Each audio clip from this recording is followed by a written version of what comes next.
I just finished playing a league game for my university tonight against a strong, almost 2000 rated player who has been playing the game for a very, very long time.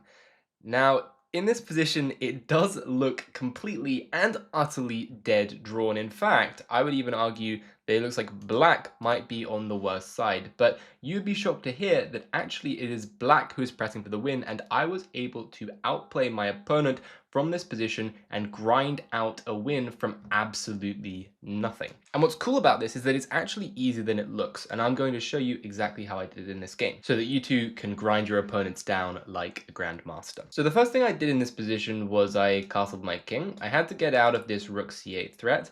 I wanted to play king e7 initially, but this would have allowed rook c7, king f6 here, rook takes on a2, and I was a little bit concerned about prospects like this.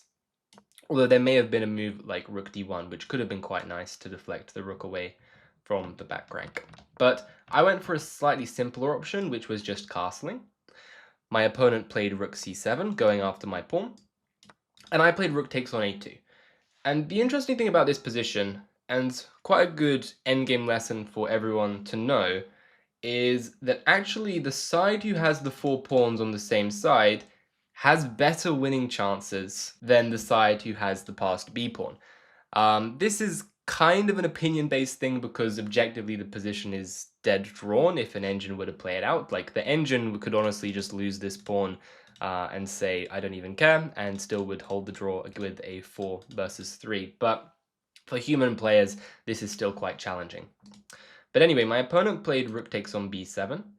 I then played rook to d8, and they played rook to c1. So my opponent wants to go down, double up the rooks over here, potentially start attacking my king. And I played the move h6, so that if they play this move rook c2, then I have rook d1. And I also just wanted to make sure that my king doesn't get back ranked.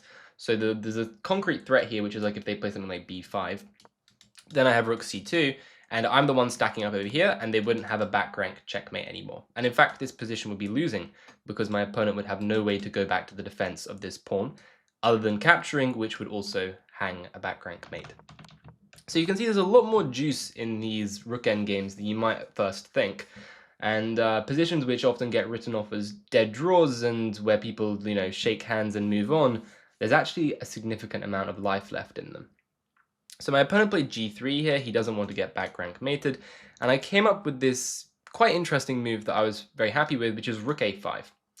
The point of rook a5 is that I want to play rook f5 to put pressure on this pawn, and also protect my pawn here, and then try and combine it with a move like rook d2 to apply pressure to the b pawn, and also apply pressure to the f pawn. So in a dream scenario, if my opponent plays a weak move like this, and let's say rook d2, something like this, then I can get a position in the long run where after some trades, for example, I can play like maybe g4, and eventually my idea is I want to corral up this pawn, capture it with the 2 rooks, given that his rook is going to be very passive, and then I get to fight a 3 versus 2. Once again, maybe it's a draw, but it's still very, very unpleasant to play, and black is the one with the winning chances once again. So my opponent didn't want to go for something like that. He tried to force the issue with pawn to b4, attacking my rook, and he had a very good idea, which is that after rook f5, he goes rook c2, and then he stops the move rook d2, which would be attacking this pawn over here, but now I have rook d1. Whoops, I accidentally highlighted my name. Now I have rook d1. Goes king g2, and now rook b1. And you'll see I'm now behind the pawn, and the pawn can't advance any further, and it's actually black who is going to be making progress in this position. So I was thinking here that, okay, if white just does absolutely nothing like this, then I'm going to go g5, I'm going to go king g6.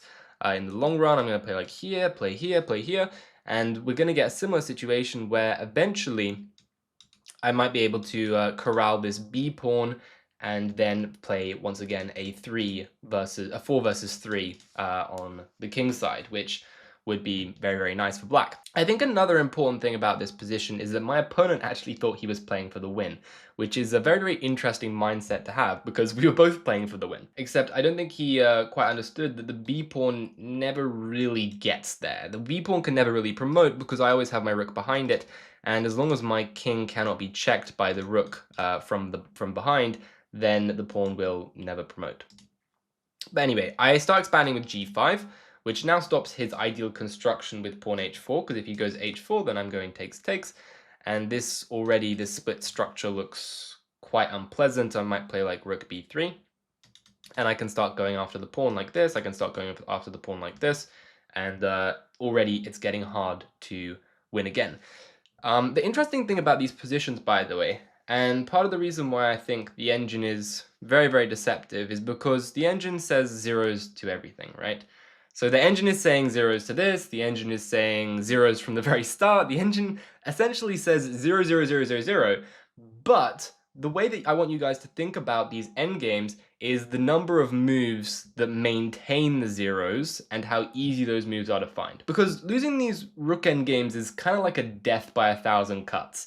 You make a small mistake, okay, it's still zeros, of course it is. You make another small mistake, and then it's still zeros, but now the zeros, you have to find 3 only moves, okay? So 3 only moves, still pretty obvious, but now there's only 2 moves that still make the draw, and we're starting to get a bit fishy here because the moves are looking quite difficult to find, and then all of a sudden there's only 1 move and the opponent cracks, because everyone cracks in the end.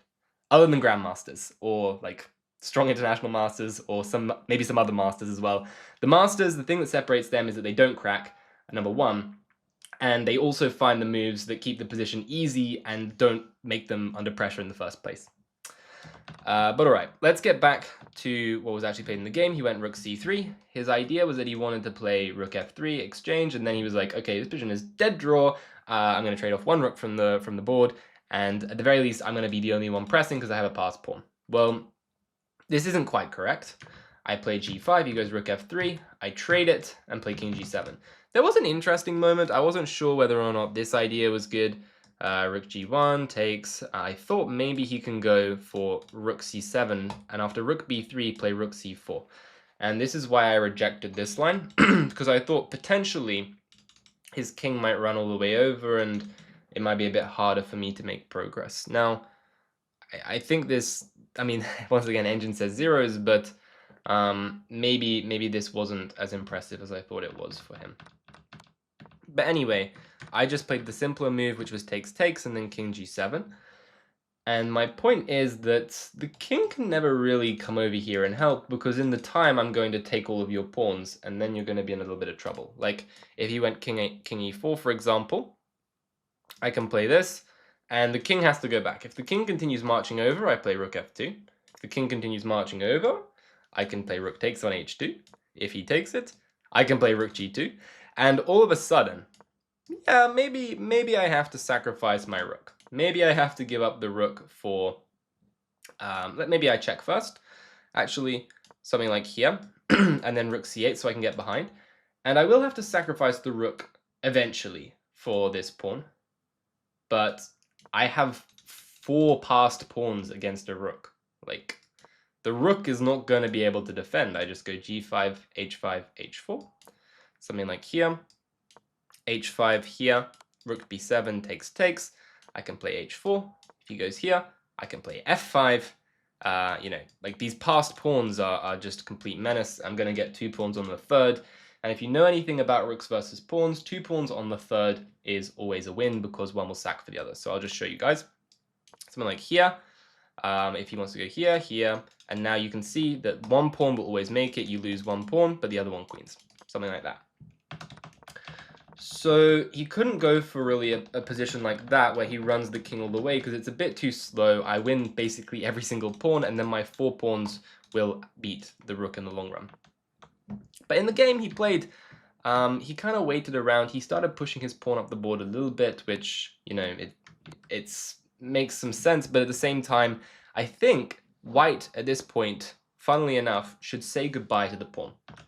If white wants to have an easier time drawing, white should probably play a move like, I don't know, rook b5.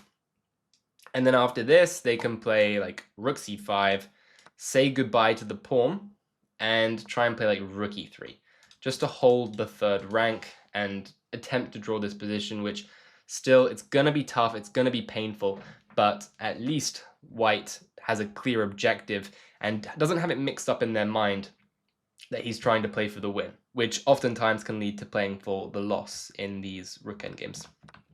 So let's go all the way back to the position. He played b5, I played rook b3, delivering a check to the king. The point of this move is that once again I want him to try and run off, I want him to try and commit to this very risky plan where he drops all of his pawns, and then, you know, this would be a winning endgame again for black. But after I give him this check, he just goes king e2, he stays close to the pawns, he understands that that is what must be done. I continue with pawn g4. And this is quite a nice move, I think, because we're clamping down on both of white's pawns here. So white's pawns now remain forever fixed.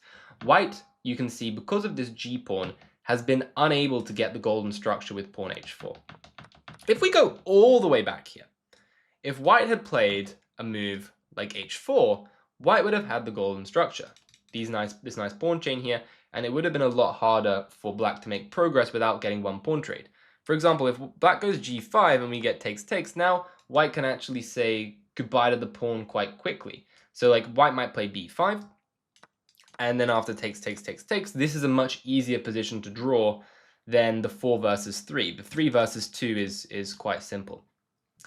But because he didn't get the golden structure with h4, he's not able to force off a pawn trade, and now allows me to lock him down with this g4 move, so he's never going to get any pawn trade. So he goes b6, keeps pushing the pawn, and I go king f6. And at this point in the game, I was fairly confident I was going to win, which is crazy, because the evaluation of the engine is still zeros, but I could see that my opponent was still trying to win, and at this point, he really had to say goodbye to the pawn. He had to just say, so long b6 pawn, I'm going to go back and hold the position with something like, I don't know, rook c5, cutting off my king. Maybe put the king on g2 and just try and hold it together. But he obviously didn't want to do that because he thought he was still trying to promote the b pawn. But this is just not the case. Whenever they have a pawn trying to promote with a rook in front of it, all you need to do is leave the king in front of your pawns and try and advance with the king whilst forcing theirs back. Essentially, in these positions, you're playing an endgame up a full rook, which is pretty crazy, because their rook is so passive, it's stuck behind the pawn, and if they're unwilling to let go of the pawn, then you just have free reign, and you can beat up their king with a king and rook, basically, and no one's going to stop you. So I continued with king e5, and he continued with b7. I played f5 here, so the pawns are now starting to advance. I thought maybe king e4 was okay, but unfortunately it would allow rook g8, and after rook b7 takes, then I just move the king back, and this position is a draw, but, you know, I'm no longer playing for the win. And once again, this is something which is really bad about the engines. It says king e4 is the best move.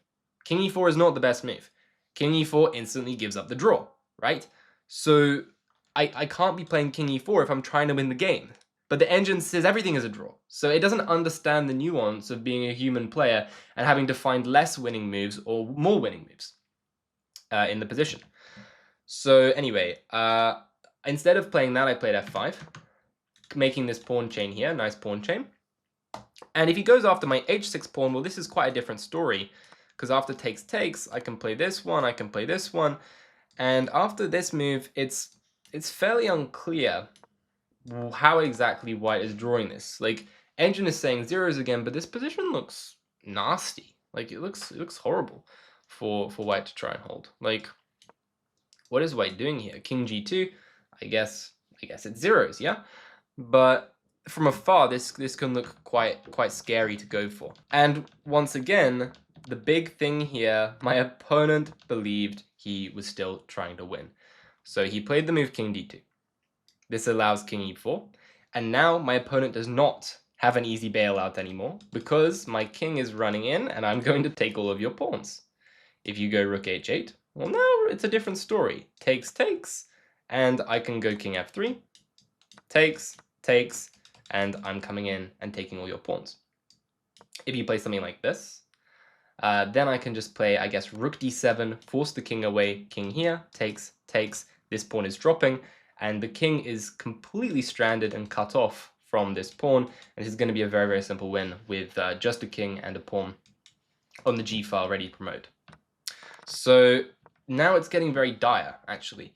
And a similar thing happens after rook e8, which is the obvious other move. If you want to go for rook e8, I go rook b7, and if you go after my pawn with a capture, then king f3, and if you capture this pawn, well, then I'm just going to get the same position as last time.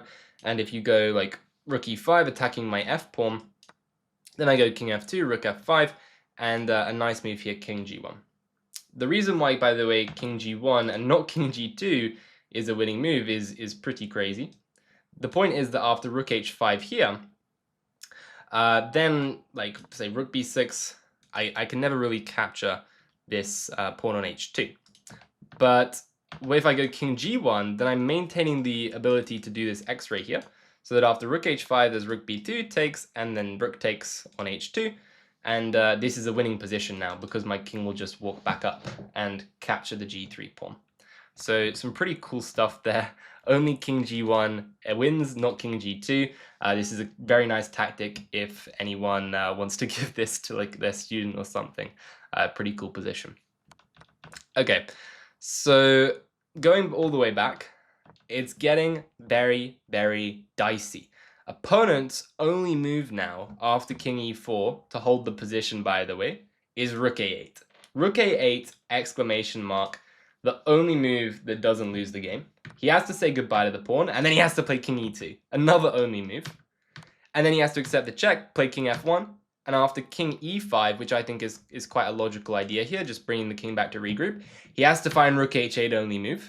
And after I go back with the king, he has to find this capture. And then when I threaten a checkmate like this, he has to go for this capture, check, blocks, takes, takes, and from afar, this position even looks like it's a winning king and pawn ending, but after here, here, here, here, the king goes back to g2, it looks like you're in trouble, king e2, king g1, you have king e1. So what I'm trying to get across with this series of only move for white to draw, white to hold, is that it's just impossible. If you've let the position slip this far, the engine says zeros, the human sees chaos and confusion, right? The engine sees all the way to the end, the engine sees this is the final position, right? When I scroll all the way back to this position here, the engine does not see this position where anything could happen and it's a complete mess and there's pawns under attack and you're down a pawn. The engine sees this position, which is very funny. So humans do not think like the engine.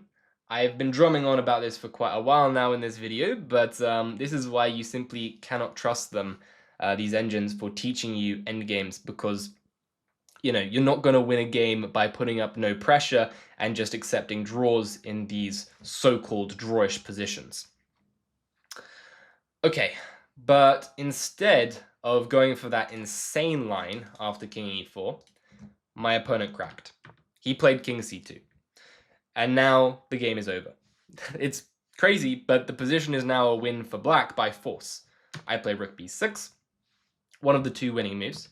He plays king c3. His idea is he wants to walk all the way up, attack my rook. He wants to get my rook out of the way, then defend the pawn, move the rook out of the way, promote the pawn, and happy days. But it's not happy days. It's very sad days, because king f3.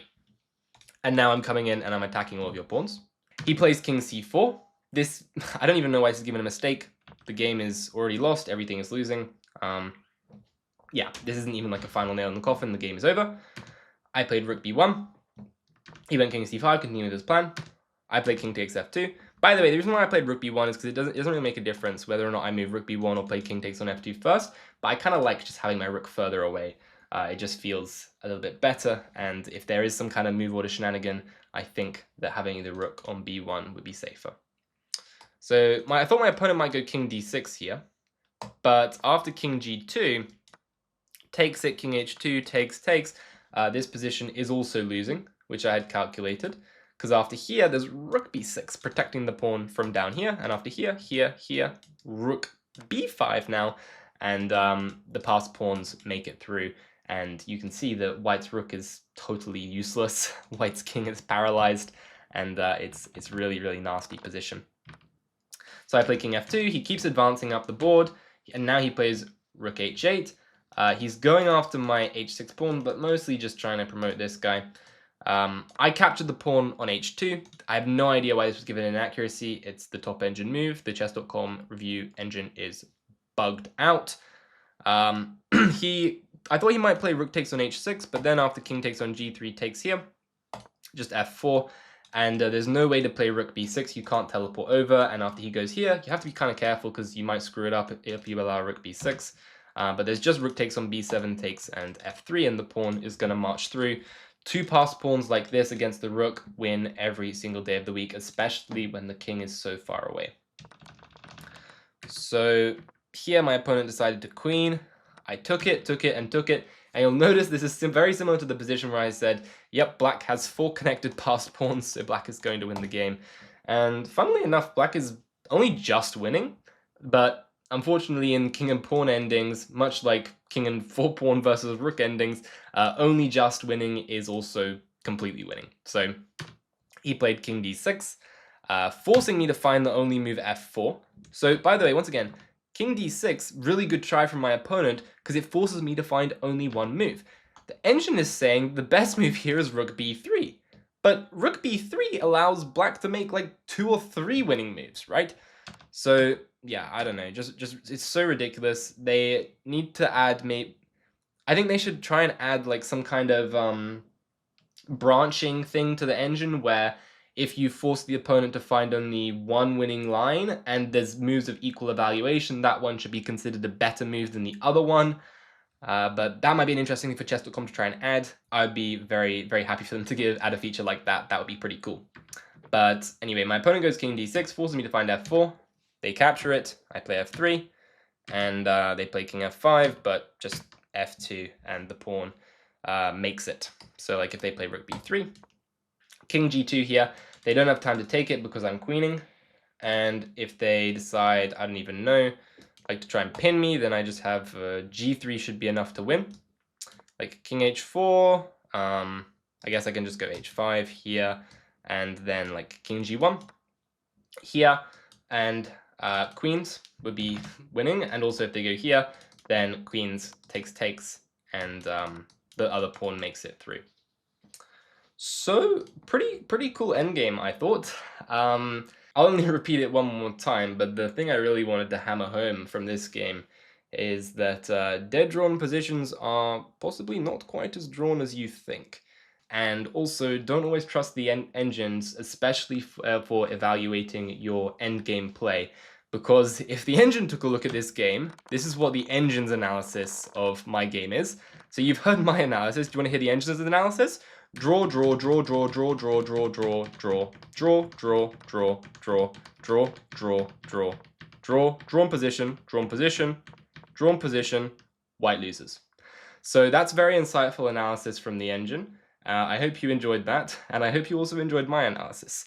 If you did like this video and found my explanations entertaining or interesting, then I am still offering one-to-one coaching, so do check the description, send me an email, and I might be able to take you on as one of my students. But other than that, thanks for watching this far, and I'll see you all in the next video.